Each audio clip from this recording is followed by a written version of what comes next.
नमस्कार। उत्तर प्रदेश में 65,000 से भी ज्यादा आंगनवाड़ी पदों पर भर्ती की खबर आजकल हर तरफ है। अब ये एक बहुत बड़ा मौका तो है, लेकिन सही जानकारी मिलना वो थोड़ा मुश्किल हो जाता है। तो इसीलिए आज हम इस पूरी भर्ती प्रक्रिया को स्टेप बाय स्टेप समझेंगे, जिससे सारी जरूरी बातें एकदम क्लियर हो जाएं। जी हाँ, ये आंकड़ा बिल्कुल सही है। कोई छोटी मोटी भर्ती नहीं है ये। पूरे उत्तर प्रदेश में 65,000 से भी ज्यादा पद। और ये सिर्फ एक नंबर नहीं है, ये राज्य के हजारों परिवारों के लिए एक बहुत बड़ा मौका है। तो सवाल ये है कि नौकरी की तलाश कर रहे लोगों के लिए इस बड़े नंबर का आखिर मतलब क्या है। देखिए, ये वाकई एक सुनहरा मौका है। तो चलिए इससे जुड़े हर सवाल का जवाब ढूंढते हैं, एक एक करके। तो आज का हमारा रोड मैप क्या है? सबसे पहले समझेंगे कि ये बड़ा अवसर आखिर है क्या। फिर बात करेंगे बुनियादी नियमों की, मतलब कौन अप्लाई कर सकता है।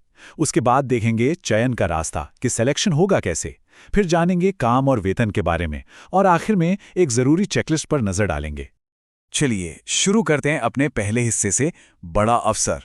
आखिर ये 65,000 प्लस पदों की भर्ती है क्या, और इसमें कौन कौन से पद हैं?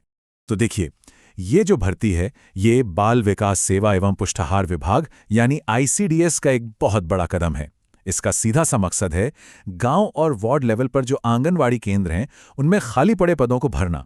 और हाँ, ये मौका खास तौर पर महिलाओं के लिए है। इसमें ना मोटे तौर पर 3 तरह के पद हैं। पहला आंगनवाड़ी वर्कर और दूसरा मिनी आंगनवाड़ी वर्कर। इन दोनों के लिए कम से कम 12वीं पास होना जरूरी है। अब बात करें आंगनवाड़ी हेल्पर की, तो इनकी योग्यता जिले के हिसाब से बदलती है। कहीं 5वीं पास मांगा जाता है तो कहीं 8वीं या 10वीं पास भी। चलिए अब आते हैं दूसरे और शायद सबसे जरूरी हिस्से पर, बुनियादी नियम। मतलब कौन लोग हैं जो अप्लाई कर सकते हैं। इन नियमों को जरा ध्यान से समझना होगा, क्योंकि इन्हें पूरा करना भाई वो तो सबसे जरूरी है। अच्छा, इस पूरी भर्ती का वो एक सबसे जरूरी नियम कौन सा है जिसके बिना अप्लाई करने का तो सवाल ही नहीं उठता? और वो नियम है कि जो कैंडिडेट अप्लाई कर रहा है उसे उसी गांव या उसी वार्ड का निवासी होना चाहिए जहां के लिए वो अप्लाई कर रहा है। जी हाँ, ये सबसे सख्त नियम है। और यकीन मानिए, ज्यादातर एप्लीकेशंस बस इसी एक वजह से रिजेक्ट हो जाती हैं। तो अप्लाई करने से पहले ये पक्का कर लेना बहुत जरूरी है। अब जरा उम्र की बात कर लेते हैं। तो कम से कम उम्र होनी चाहिए 18 साल। जनरल कैटेगरी के लिए ऊपरी सीमा 35 साल है। और हाँ, जो रिजर्व्ड कैटेगरीज हैं जैसे SC, ST, OBC या विधवा महिलाएं, उन्हें सरकारी नियमों के हिसाब से उम्र में कुछ छूट मिलती है, जो कुछ जिलों में 40 साल तक भी हो सकती है। ठीक है, तो अब योग्यता की शर्तें तो साफ हो गईं। अब बढ़ते हैं अपने तीसरे हिस्से की तरफ, चयन का रास्ता। मतलब आखिर कैंडिडेट को इन पदों के लिए चुना कैसे जाता है, प्रोसेस क्या है। और यहां आती है सबसे मजेदार बात। इस भर्ती के लिए कोई रिटन एग्जाम या इंटरव्यू नहीं है। जी हां, बिल्कुल सही सुना, कोई परीक्षा नहीं देनी। सिलेक्शन पूरी तरह से 10th और 12th के मार्क्स के आधार पर बनी मेरिट लिस्ट से होता है। इस सिलेक्शन प्रोसेस के ना 5 सीधे साधे स्टेप्स हैं। सबसे पहले ऑनलाइन एप्लीकेशन जमा करनी है, फिर मार्क्स के आधार पर एक मेरिट लिस्ट तैयार होगी। इसके बाद होगा डॉक्यूमेंट वेरिफिकेशन, फिर आएगी फाइनल सिलेक्शन लिस्ट, और आखिर में ज्वाइनिंग और ट्रेनिंग। सिंपल। तो सवाल है कि ये मेरिट बनती कैसे है? भाई ये बनती है 10वीं और 12वीं के मार्क्स के आधार पर।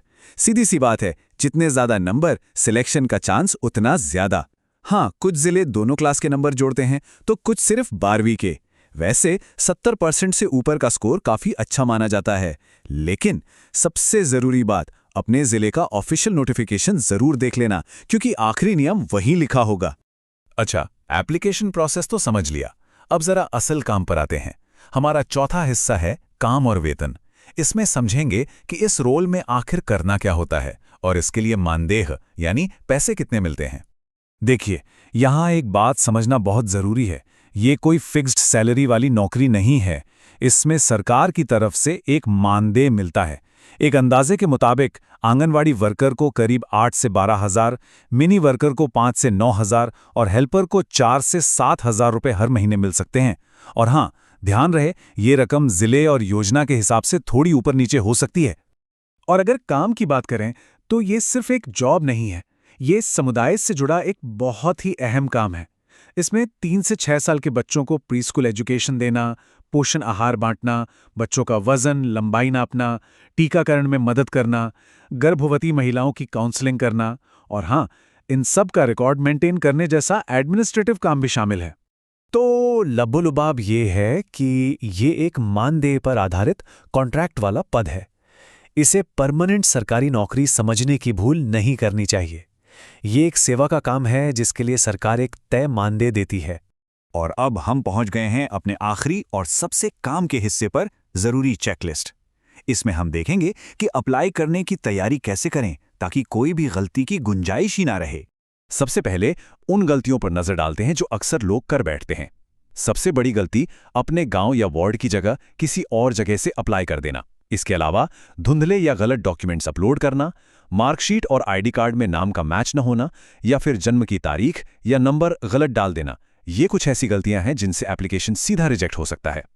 तो फिर कौन से डॉक्यूमेंट्स हैं जिन्हें अभी से तैयार कर लेना चाहिए? इस लिस्ट को ध्यान से सुनिए। आधार कार्ड, निवास प्रमाण पत्र, जाति प्रमाण पत्र अगर लागू होता है तो, 10वीं और 12वीं की मार्कशीट, एक स्कैन की हुई फोटो और सिग्नेचर, एक चालू मोबाइल नंबर और बैंक पासबुक।